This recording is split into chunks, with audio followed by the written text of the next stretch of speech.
el objetivo de la práctica fue ver a simple vista cómo son los patrones formados por las ondas de sonido, y esto lo hicimos utilizando primero un generador de frecuencias que bajamos en la computadora.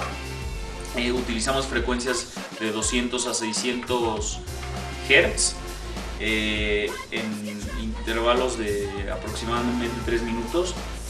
Utilizamos una tabla de estireno, que fue la que mejor nos funcionó. Es una especie de plástico delgado, pero a la vez relativamente estable, no se dobla mucho, pero su flexibilidad permite que se marquen más los movimientos.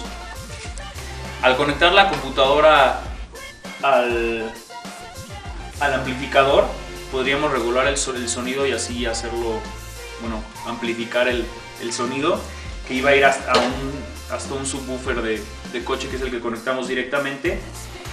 Colocamos el estireno encima y luego pusimos granos de sal para ver a simple vista cómo es que estas ondas se comportan.